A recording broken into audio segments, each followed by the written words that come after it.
The SEC has been taken over by portal madness. It's almost coming to a close. We're going to talk all about it. Time to get the squad together. You're talking ball with the SEC squad.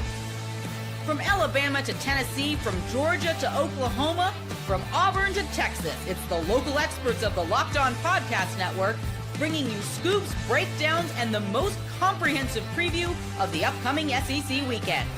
It's the SEC squad, and we have a seat for you. Hurt feelings and thin skin are prohibited. Squad up, you're part of the SEC squad. What is up, everybody? Welcome into the SEC squad. Sit back, grab your favorite beverage as we get ready to talk another week, all things SEC. Our first kind of like off-season edition where we don't really have games to preview because, well, there's one game left. It's the national championship, but it's going to be Miami versus Indiana. Let's welcome in our squad. By the way, today's episode brought to you by Game Time. Download the Game Time app, create an account, use our code LOCKEDONCollege, get $20 off your first purchase. We got Stephen Willis from Locked On Ole Miss, Eric Kane from Locked On Vols, John Miller from Locked On Mizzou, Chris Marler from Locked On Gamecocks, and I'm Chris Cordy, Locked On SEC. Gentlemen, yeah, this feels weird with no games to discuss. Steven, you want to give the end of the season diatribe for Ole Miss? Listen, it was an unbelievable playoff run. I had an unbelievable time following it. I know that it ended in a very weird way with losing the game in the last 19 seconds. There is literally nothing I can be mad about after that run. So let's get ready for Trinidad Chambliss to be the quarterback in 2026, and let's go. So you feel good that Chambliss is going to get the waiver, even though he's been denied multiple times? Yes, because they're going to deny the appeal for the NCAA, and then they are going to lawyer up, and they're going to Diego Pavia this, and he's going to get the injunction. I guess with the precedent already set with Pavia, is that why you're confident here, or? I'm confident because Tom Mars is on the case, and he is basically like the NCAA villain. And if it was normal lawyers, I wouldn't worry, but that guy is superhuman and getting his way with the NCAA. And what's his case? His case is simply just to get another year of eligibility. It's not anything JUCO related, right?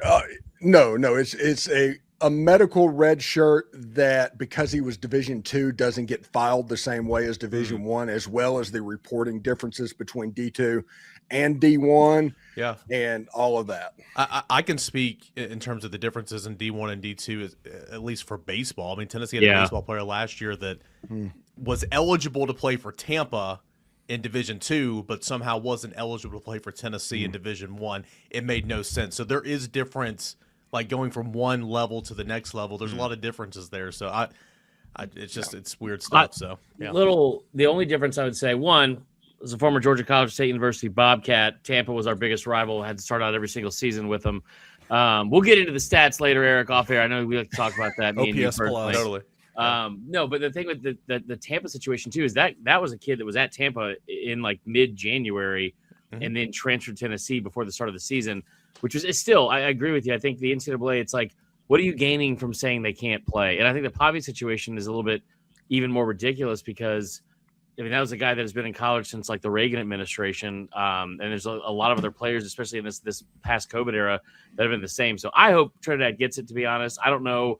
It's all over tonsils, right, Stephen? Like it's literally over tonsils. It's over chronic tonsillitis, adenoiditis, and something to do with mono in the fall of the season. There's an email that was uncovered by Tom Mars, by the head coach at Ferris State, saying he had severe medical issues during that year.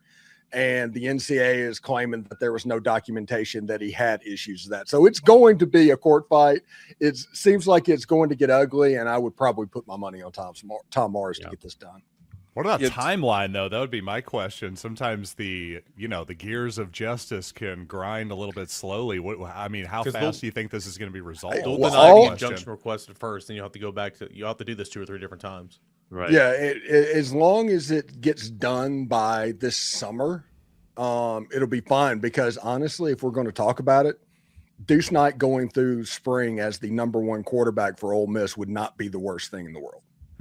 Yeah, that was the big deal, them getting Deuce Knight, because look, at worst case, I think expectations change, right? If Trinidad is the guy, I think a 10-2 season is in play for Ole Miss. If it's Knight, I think maybe you're more 8-3, 8-4, 9-3, but who knows?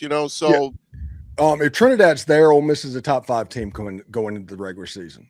If he's not there, Ole Miss is not, and there's no way to get around that. They're going to be good because they have a talented team, but we all saw what Trinidad Chambliss, once he starts rolling, how that looks. Deuce Knight, though extremely talented, he still is just played Mercer essentially as a starting quarterback. So, for instance, September 19th would look mighty different if Trinidad Chambliss is calling the shot versus Deuce Knight. Plus, when when's you see the the last different time confidence level, any success with a backup quarterback? You know what I mean? It's like, my bad, Eric. I cut you off for that really bad joke. it was very bad. So set this one out for 10 seconds. I was going to say the difference in confidence levels. Like Steven, Ole Miss fans are like, yeah, man, just roll with Deuce, QB1 in spring. Trinidad's coming back, going to be QB1 by summer. It's going to be great. Yeah, there's all the confidence in the world, where Tennessee's holding out a little bit of hope that Joey Aguilar is going to be cleared to come back, but just nobody thinks that's going to happen. So it's like, yeah, there could be a situation in March or April or May or whenever this thing's finally resolved that it's like, oh, heck yeah, Joey Aguilar is cleared, but nobody thinks that's ever going to happen. So now Aguilar is more that's the JUCO thing. Like Aguilar is like with the Diego Pavia lawsuit with the JUCO thing. They're fighting antitrust, saying that this is a violation of antitrust. They can't make NIL right now because those JUCO years were taken away from them. So he's also like 25, 26. It's been a long time. I don't even know if Joey Aguilar really wants to play football anymore, but being able to come back and win games and make $1 million plus, I would assume that's motivation for anybody. So, yeah. Well, go ahead, Steven. Oh, and Chambliss has $6 million on the table if he gets the injunction. I mean, there are real damages for him not getting the injunction. So the NCAA better have this locked up pretty tight. There have been multiple. I've seen. It's funny you mentioned the fan bases. I've seen all the Ole Miss fans like, we're getting Trinidad and everything's gonna be good. The other SEC fan bases I've seen responding, at least on social media, have been, dude, go pro. What are you're like, you're the top of your game right now. Like, finish. You're done with college. Go. So it's just funny, kind of the dynamic of the different fan bases out there. Certainly 5 years ago, he would have gone pro. That's what's interesting. I mean, for $6 million, that's, first top 10 in the draft kind of money. So that just changes the calculus completely, obviously. Yeah. So real quick, Eric, because we saw they were in on Sam Leavitt, till the final hour, until he signed with LSU. So Tennessee, I mean, is it going to be George McIntyre and Faison Brandon, the two big recruits from the last 2 years that they've signed? But it just feels like that would be a first because they've leaned on experienced guys so much under Heupel. Yeah, outside of Nico Iamaleava, who was, obviously brought in, the plan was for him to start in year number 2. It's been somebody different. It's been an old guy, Hendon Hooker, Joe Milton, Joey Aguilar. Of course, Aguilar wasn't playing. We'll see what happens, man. I mean, if I think Tennessee's done a really nice job rebounding in the portal. Slow start. I know you made the joke before we went on air, Penn State South or whatever, which is true. But I think some big time additions to help accelerate that defense under Jim Knowles and his Anthony Poindexter in the secondary, and there's a Penn State defensive line coach to help Rodney Gardner. There's an impact player from Penn State at every level with a coach. I think that's big. I think Tennessee's done a good job, but nobody cares about any of that right now. It's all about the quarterback. And so why did you only bring 2 quarterbacks to campus for a visit? When Sam Leavitt officially told you were out, why did you not go all in on Bo Prabula? It's almost like Tennessee kind of just let Bo Prabula go, which I'm not saying he's going to win the Heisman, but I'd take Bo Prabula. I mean, that's just, I don't know. Is Bo Prabula worth, at his dollar amount, is it worth it? Whereas you could go and find somebody else at a lower level, significantly cheaper, and come in and maybe, I don't know. I'm not a coach. I've not understood the quarterback thought process for Tennessee in this transfer portal. They should have brought in a whole lot more guys. I have a dumb question, but I'm gonna ask it anyway. Is Faison Brandon there? Yeah. Well, he just played in a bowl game, but yeah, he's signed. He's on campus. He's the number 1 player in the country in some services, right? And we're number 2. Yeah. So why?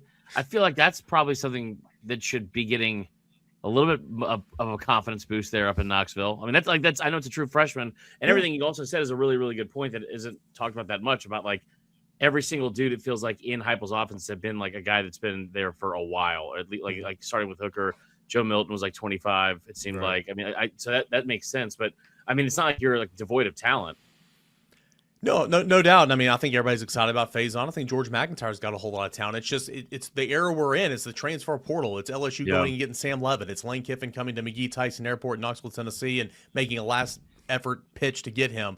Like, it's just attractiveness to where you can go get a proven guy to come on your roster, specifically a quarterback to help you. I mean, youth and inexperience makes you nervous, even though you got a lot of those guys that are super talented. So, Heupel's confident there, I think, but, what if that doesn't go right? Like, you can't turn to anybody else. I mean, they're going to bring in another quarterback no matter what.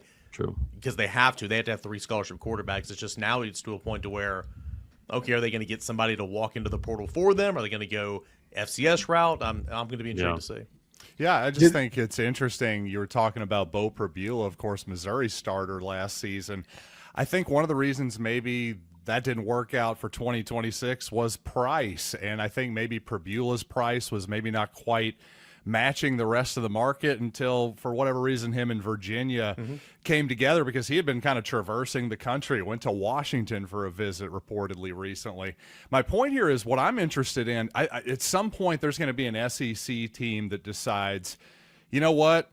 The heck with the quarterback position. We're going to go cheap. We're going to be like an NFL team that drafted somebody in the first round, and we're going to try to win on that rookie contract. I actually think Tennessee is the type of program that can try that can maybe go a little bit cheaper at the quarterback position. Maybe just go with a guy like Faison that's already on the roster, spend elsewhere, juice up that offensive line, the receivers, the skill positions, obviously the pass rush, whatever it might be. I think there's a real opportunity there, because obviously there's not an actual real salary cap here, but of course in reality you run out of other people's money eventually, so you got to spend, you got to make your choices, is my point. So I think there's got to be an SEC team here that zigs a little bit while everybody else is zagging and spending $3, $4, $5, $6 million on a quarterback. Well, Tennessee's going to have about $4 to $5 million they didn't spend on Sam Leavitt. So I mean, just go out there. Guy giving love to Tennessee. I like to see that, John. Eric, real quick while we got you, Braylon Staley re-signed with the Vols the other night, so that's good to have the SEC Freshman of the Year back in the fold with whoever's throwing him the football. But two, we're going to get to a little bit later in the show. Why don't you give us what portal edition excites you most for Tennessee so far? I mean, Chaz Coleman's really interesting. He didn't do an awful lot as a true freshman at Penn State, but I mean, he's got the size. He is so long. He is so athletic. Tennessee beat out Lane Kiffin. Shane Beamer came in there late, South Carolina. Ohio State was in there the entire time. So some really good teams. I just think that the high upside, the potential there. And I mean, Jim knows all about him, made him priority number 1 on the defensive side of the football when he got to Tennessee. So that one intrigues me. And then also an under the radar one, Jordan Newman from Tulane. Really like him on the edge. I think that he fits the Jim Knowles, what you look for in an edge player to a T. 6 sacks last year. Yeah, 6 sacks, 8.5 TFLs, career highs, and an experienced player, 2 years of eligibility. So those 2 edge players on defense get me pumped up. All right. Well, we will get into the rest of our roundtable. We'll talk which portal move you like most. We'll also dive in a little bit more into the SEC quarterback situation and kind of give you what we know here in early January as the squad rolls on here in just a second. Hey, first, I want to remind you guys about our friends over at Game Time. There's nothing like college football season, from the tailgates, packed stadiums, being right there in the middle of it all. And it's not just football. They got basketball up there as well. And Game Time, they give the advantage back to fans. It's the easiest way to unlock amazing college tickets and experiences in just a few taps. You open the Game Time app, you look at the upcoming games, you're going to be surprised at how fast it is to find great seats. The app is incredibly easy to use. You'll go from browsing to buying tickets in just minutes. You'll love being able to see the view from your seat. Don't be like Marler, who bought those tickets once where he had the big pole in front of him. Game Time will show you the view from the seat, and you'll know prices include all fees up front, making the whole process stress-free. Go take the guesswork out of buying college tickets for Game Time. Download the Game Time app, create an account, use our code LOCKEDONCollege, get $20 off your first purchase. Terms apply. Again, that is code LOCKEDONCollege for $20 off. Download the Game Time app today. All right, fellas, we dive back into it with our SEC squad, and I put together this graphic a couple days ago on Locked On SEC. Wanted to throw it up for you. A very early look at the projected quarterbacks in 2026, and here's how I kind of divvy them up. We know the returning starters, right? Arch Manning, Marcel Reed, Lenore Sellers. Those are the three biggies. I put Gunnar Stockton and John Mateer in here as of this recording. They have not made an official announcement, but I think it's kind of understood. Gunnar Stockton is going to be back at Georgia, and John Mateer is going to be back at Oklahoma. Then I have the category of incumbent starters, guys who were there, who are going to, played a little bit, going to take over. Arkansas with KJ Jackson, Mississippi State, Kamario Taylor. Alabama will be a battle between Austin Mack and Keelan Russell. And then Florida will be a battle between Aaron Philo and Tramel Jones.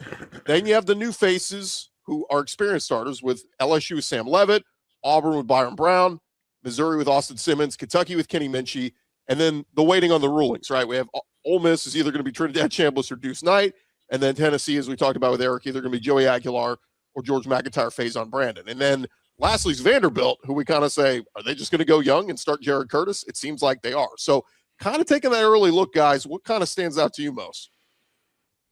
Well, I just think it's kind of wide open again. I think it's unpredictable, just like I said, 2025, even though, well, we got to a predictable finish, I guess, with Georgia and Alabama.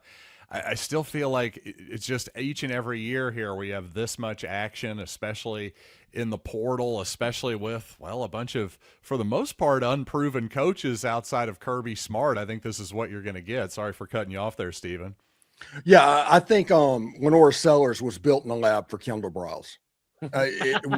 All of the stuff that we've talked about Lenore Sellers for 2 years of what he was going to be, now is the point where you're probably going to see that. I've seen that system get installed with Jeff Lebby at Ole Miss. I saw how it looked with Matt Corral. I think that is the situation that has me the most intrigued outside of Ole Miss. And we forget how good KJ Jefferson was at Arkansas. I mean, he was awesome those years under Briles. Go ahead, Marta. But here's my question, Steven. More than anything, I don't care if he can throw it for 4,000 yards. I don't care about any of that. If it's first and goal from the 1 or 2 yard line, are they going to finally run Lenore Sellers? Because Mike Shula did not seem to understand that was even an option this past year. So that I'm with you. I'm very excited about that. I think one of the things too that'll be most interesting in terms of like the Sellers, where he could end up. I talked to Clark Brooks today from On3, the guy who does all. We talked about this off air, right? The guy who does all the evals and rankings like that for the portal. And he said that with Stewart and Lenore Sellers, both of those guys have been rated 5 stars. There's like 2,980 players in the portal. There's only 2 5 stars. So the ability of South Carolina to be able to retain talent, especially at that position, I'm really excited to see what he looks like with an OC that seems competent and knows how to do it. And then also the other point too, hopefully for more than just half the season, because even the year that he was so great 2 years ago, when they reeled off those 6 straight wins, half the season they were terrible. Steven, I know you remember the Ole Miss game. I mean, that was like a night and day offense from that game to later on in the year. So I'm obviously very excited for Sellers too. I think that other one, that Alabama QB battle with Austin, I was surprised that both of them came back because Keelan Russell, it seems like he's going to be I would assume the guy that is given the keys to the car. But Austin Mack did look good for what it's worth in that Rose Bowl debacle. I mean, he was okay. Yeah. Should be interesting. I will say this about Sellers. Inside the 5 yard line, he's going to see quarterback power in his dreams.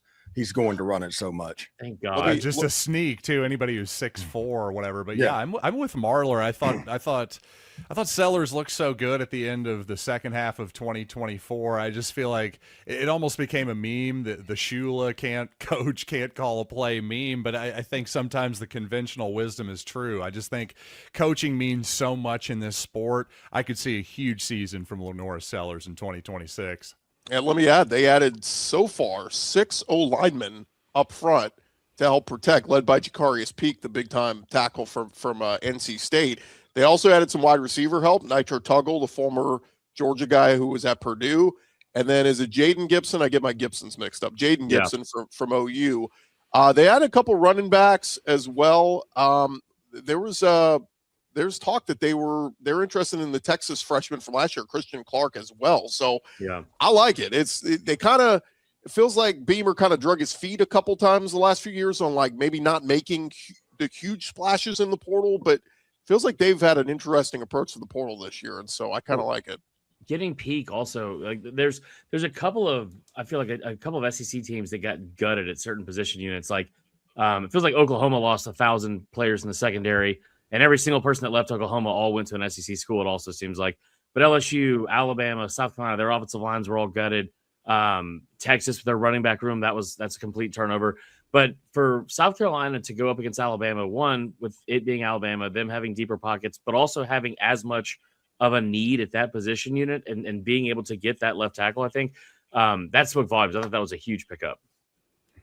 What did you guys make of the other returning starters with Arch, Marcel Reed, Stockton, Mateer? I mean, look, Arch is going to get all the preseason Heisman love, and now he's got Cam Coleman to throw the ball to. But is it Arch? Like, if you had to pick one, you think it could be the Heisman winner? Is it Arch Manning? Trinidad, right? What an insult to Trinidad. Well, I don't have him in the. I have him in the waiting on the rule, right? I mean, I guess you're right. Can I say I think there's a non-zero chance that John Mateer breaks out next year? I just feel like he's a guy with plenty of talent who it's almost like the old cliche about like, hey, I'd rather have a horse that runs too fast that I have to rein in versus one that I have to kick in the butt to get going. I feel like that's John Mateer a little bit. If you just rein in some of his aggression a little bit, he's just a guy who needs more experience. I'm just saying I could see a world in which he's first team All-American, that type of deal. Yeah, that horse has to still throw the football. You know, it is tough to throw the ball when you're a horse. Maybe not my best analogy. I know Kamario Taylor got hurt in their bowl game and everything, but there's also a non-zero chance that he is one of the top 3 or 4 quarterbacks in the entire SEC next year if he can get his passing game right. I mean, he still has some developing to do, but he is a freak running the football.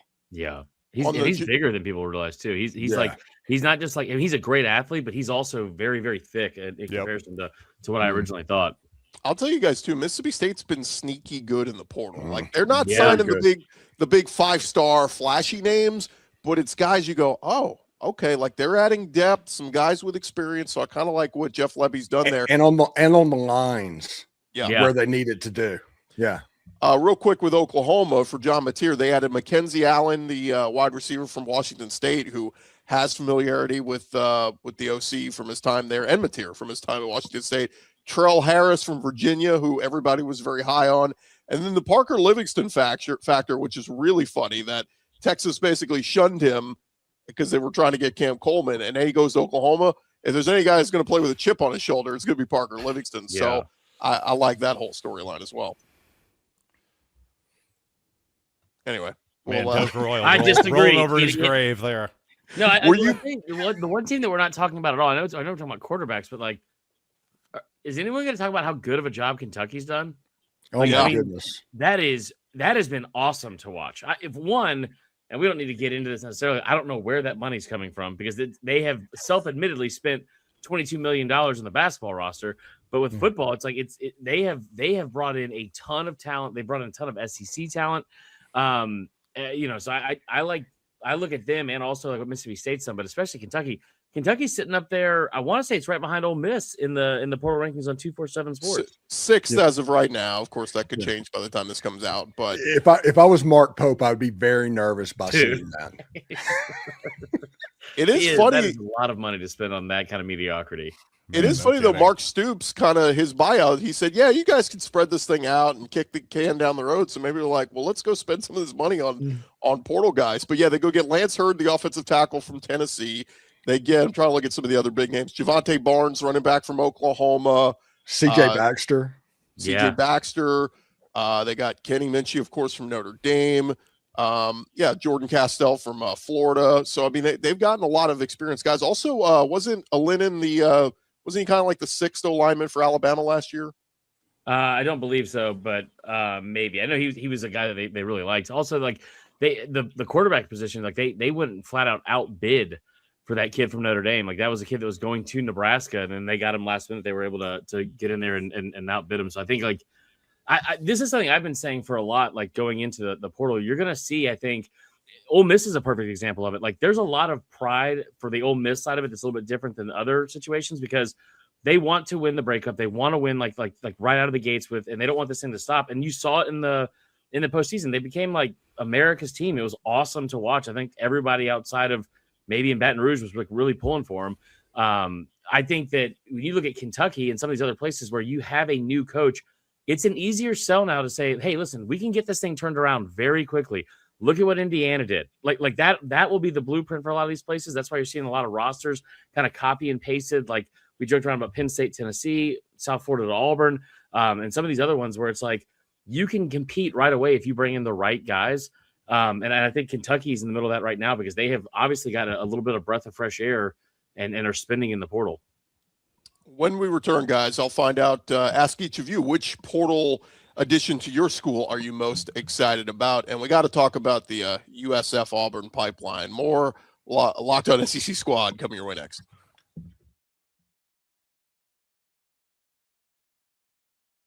All right, guys, thank you for making Locked On SEC or whichever show your first listen of the day. Thank you for making Locked On the #1 sports podcast network. And if you haven't already, you need to become a member of our Everydayer Club. You can find out more information at lockedonpodcast.com/everydayer.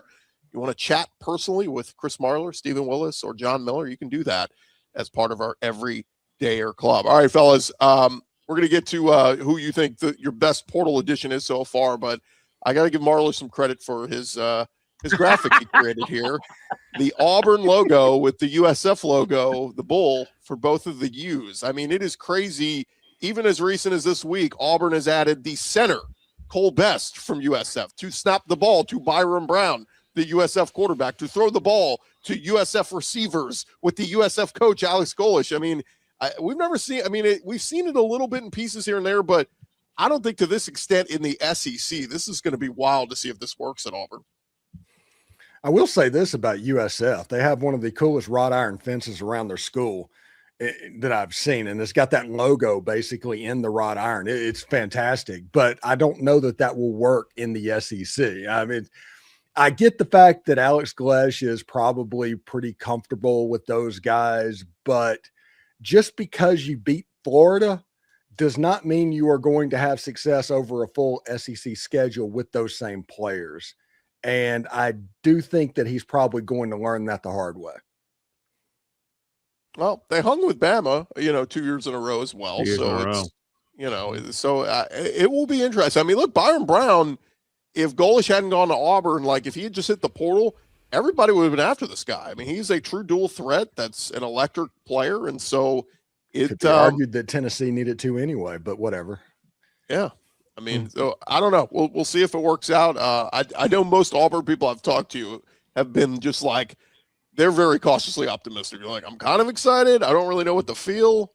We'll see what happens. So. Hey, the one thing's for sure is that the boosters aren't calling the shots. That's the one thing for this. So at least then everybody's saying they need to take their hands off of it and kind of let the coach succeed or fail on his own. That's going to happen. That's my favorite part of this too, because this anybody that's been around the SEC for years knows that's exactly how Auburn has run their program for years and years and years.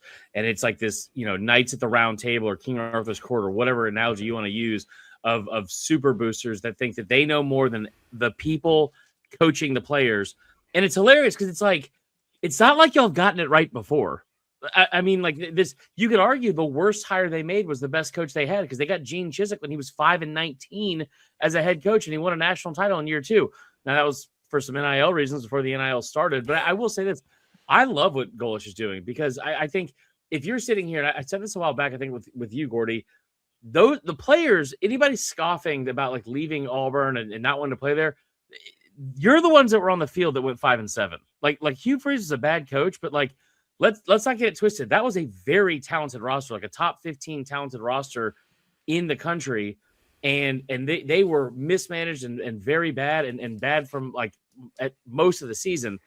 I think what he's doing, again, I go back to what Cignetti did. Cignetti came from JMU and took 13 players from JMU immediately with him to Indiana. And it's a different league. And I think that's very fair. But like Cignetti, you saw in the second iteration of what he did in the portal, which was, all right, well, now we have a good base of our foundation, what we want. Let's go out and get an elite quarterback. Let's go out and get a couple pieces, which is definitely something you can do at Auburn with that booster base. But, I mean, 13 of their 24 players are from USF. I'm all for it because this is a team that hasn't had a winning record in 5 years. They haven't beaten Bama in 6 years. So if you were sitting here and looking down your nose as an Auburn fan at what he's doing, you're out of your mind. Like that is – it can't be worse than what you've currently had. I think it's a great move from Golesh. Well, let's get into it real quick. Obviously, the portal will be closing very soon here. Thank of course, God. it just means you have to put your name in. It doesn't mean you have to choose a school. So, Stephen, we'll start with you. Give me the transfer portal edition so far you like most. Yeah, everybody's going to assume that I'm going to deuce night, or I'm going to talk about all the safeties that Ole Miss brought in. Ole Miss got some really good signings on the defensive side. But I really like JT Lindsey and what he can do in that running back room. When you look at Ole Miss's running back room going into the fall, it is 4 4-star players. It's kind of what you think about of a blue blood type team of what they would do at the running back position. So I'm really excited to see what can happen with him and Shakai Mills-Knight, and then Kewan Lacey, the 16-yard rusher, coming back. Yeah, I was gonna say it's whoever it is, it's the backup to Kewan Lacey. Yes. World. He is setting the world on fire again. John Miller, which Mizzou edition do you like most? Well, Chris Marler just said, I believe it was Chris, right? Who just said it was a top 15 talented roster for Auburn last season. Well, Missouri's gotten 3 guys from Auburn this offseason. So I think Robert Woodyard Jr. is a pretty obvious one at linebacker. In fact, against Missouri last season, I think he had 14 tackles or something like that. So obviously Eli Drinkwitz was impressed with that. And Austin Simmons, the only reason I didn't pick him is he's more of an obvious choice at quarterback. But I'll just say this, whether Simmons works out or not, I'm just glad that Missouri got the guy that it targeted early in the process and didn't have to sort of dilly-dally around and take a second option. I think getting and securing the quarterback early in the process was obviously a good thing on multiple different levels, and I got to assume they got Simmons for a reasonable price just based on my intuition here. Yeah, I like the 2 wide receiver additions, Horatio Sands and then Nashawn Montgomery. Horatio Fields, Horatio Sands of SNL. Horatio fans, Sands. I keep doing that. Same guy. Yeah. No, too sexy. Boat Trip, good movie, by the way. Chris Marler, give me your South Carolina edition you like most. Who's had the worst offensive line in the country for three straight years? Carolina. They have allowed 40 or more sacks in 3 straight years. For whatever reason, a lot of those offensive linemen thought that the grass would be greener and leaving. And I look at the Auburn thing. It's like, y'all were the ones that were on the field. A few of them have followed, or at least one of them followed the offensive line coach that was fired, Lonnie Teasley, to Nebraska. So have fun not getting developed there. It's hands down Jacarrius Peak. I mean, again, he before Seton from Colorado entered, he was the number 1 ranked offensive tackle in the entire portal, a top 10 player. I think that is such a huge a feeling of confidence that you haven't had in a couple of years, where it's like you feel like the left side and especially the blind side is probably anchored at this point. And then you talk about also bringing in, Darius Gray, the 5-star left guard that they can, or interior offensive line, they'll probably start at left guard. I think that's been great too. But I think Peak, that is a guy that can step in right away, and you have at least one spot that is not a concern, and that is, thank God. Yeah, just to kind of round this out, the top quarterback, or rather the top recruits in the I'll get it right, the portal guys, according to the 24/7 rankings, Sam Leavitt still sitting number 1, the Arizona State quarterback that just chose LSU. So that was going to be fascinating, just because with the Liz Frank injury, they're saying he may not be able to go much of the spring. Wow. And so when you talk about LSU's got 9 new receivers in that room, like, developing chemistry, if they got to wait till the summer, it's not that it can't be done. It's just going to take a little while, and might be. Remember, they open with Clemson at home, so they don't get a tune-up game to kind of get their feet. The Pinstripe Bowl runner-up, Clemson Tigers. Jeez. Yes. Liz Frank, those 2 names, those, I know it's one word, but my favorite Liz Frank, that's a little scary to me. I got to be honest. That raises some red flags for me. I will say it's interesting to not go through a transfer portal cycle where we already have 8 wide receivers. That is interesting. The Cam Coleman is number 5. He chose Texas. We kind of mentioned that earlier. Were you guys surprised Cam Coleman picked Texas? The least surprising thing. No.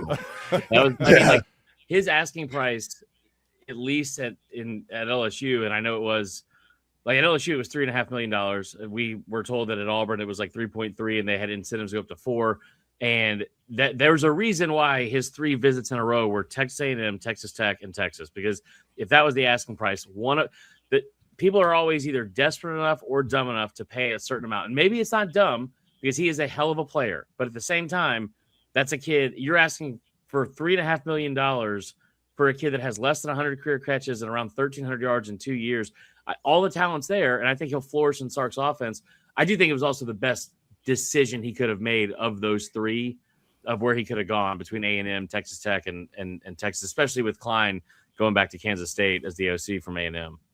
One thing that's interesting there is he didn't take the Texas Tech tax, the Lubbock tax. I want to know what that number was and what they offered and what he took to go to Austin.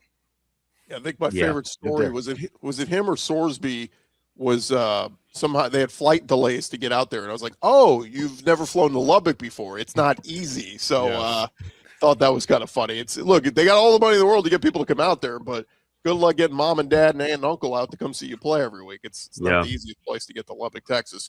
Chaz Coleman from Penn State to Tennessee. Eric touched on him earlier. He was number 6. Number 7 is intriguing. Damon Wilson, who was at Georgia, had the monster year at Mizzou, is back in the portal. As of this recording, he has not picked his new school yet, but here in Alabama is trying to make a big push to get him. Alabama, it's been a few years since they've had that big-time edge rusher. Damon Wilson, as John Miller could vouch, was outstanding last year, right? Absolutely. No, he was, and really probably more impressive than what his final sack numbers would even tell you. He didn't play a ton of snaps for a number 1 guy, and you just look at his pressure rates and stuff. He's a real loss for Missouri for sure. Just 2 other names I want to mention here because this is the top 10 players on the 24/7 list, and take this with a grain of salt. These are the guys at 24/7 ranking portal guys, so it kind of is what Tough it is. Job. But number 8, they had James Smith that just left Alabama to go to Ohio State. We know Quay Russaw left Alabama to go to Ohio State as well. And then number 10, they have Isaiah Horton, who just left Alabama to go to A&M. He's going to, I guess, replace Casey Concepcion there opposite Mario Craver. But were you guys surprised Alabama? I mean, we're just used to big, bad, tough Alabama.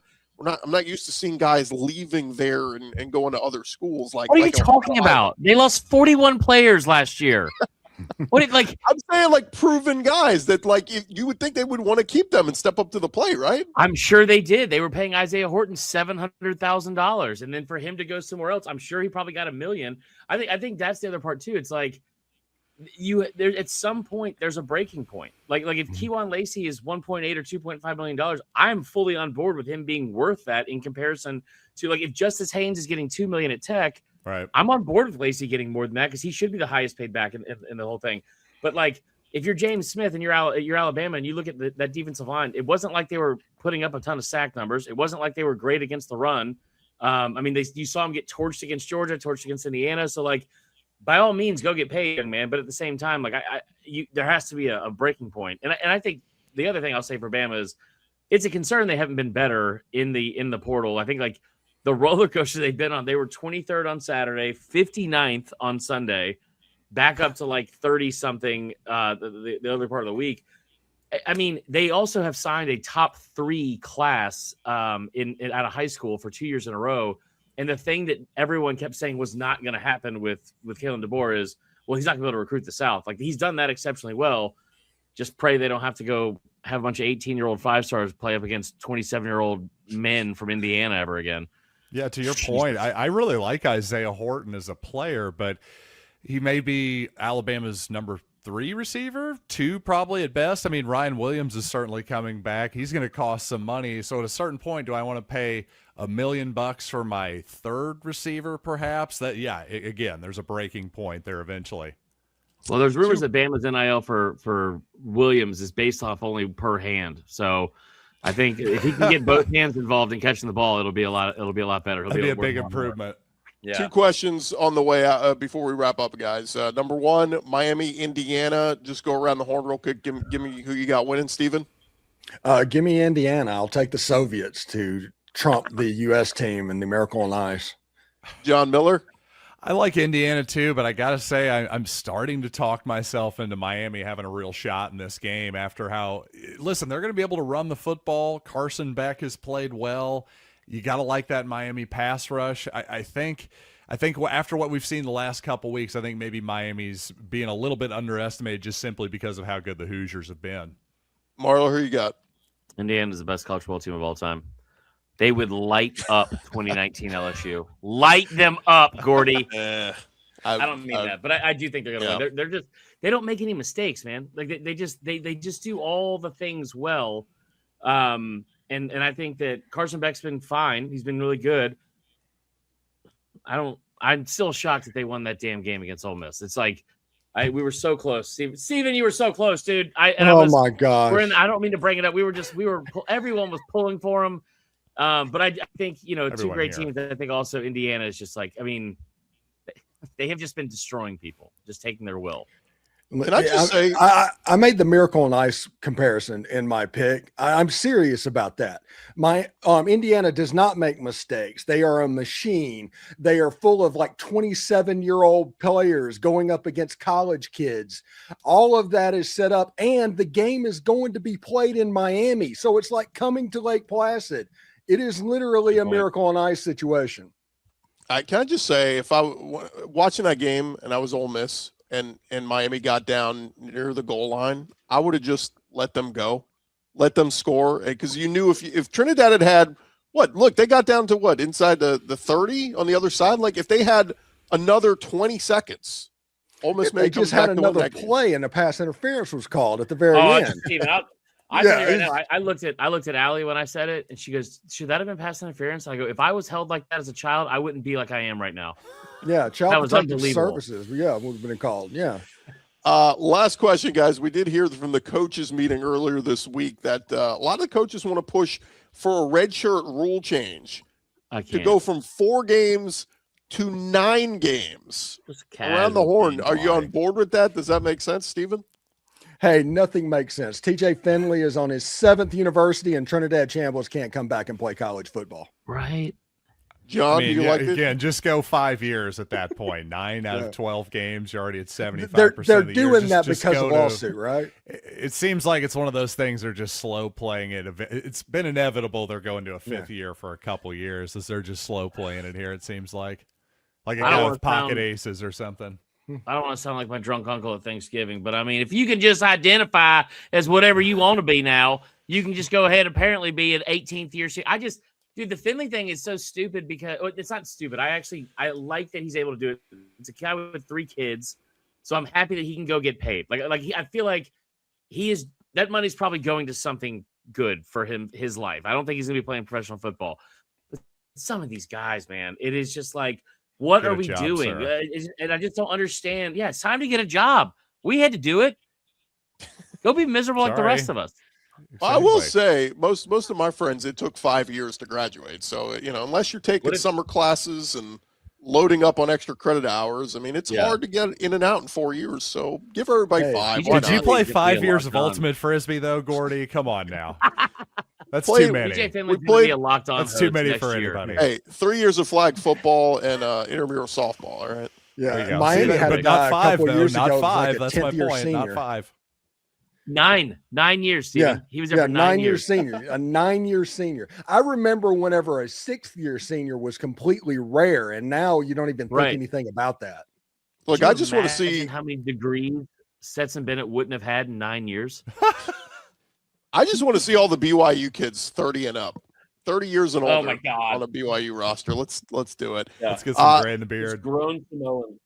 That is going to do it for this edition of the Locked On SEC Squad. Remember, follow and subscribe to your favorite SEC Squad show. We'll be covering your favorite team throughout the offseason, and I'll have you covered with the entire conference on Locked On SEC. And a reminder to join our Everydayer Club if you haven't checked it out yet, lockedonpodcast.com/everydayer. For Stephen Willis, John Miller, Chris Marler, and Eric Kane, this has been the Locked On SEC Squad show. Talk to you guys next week.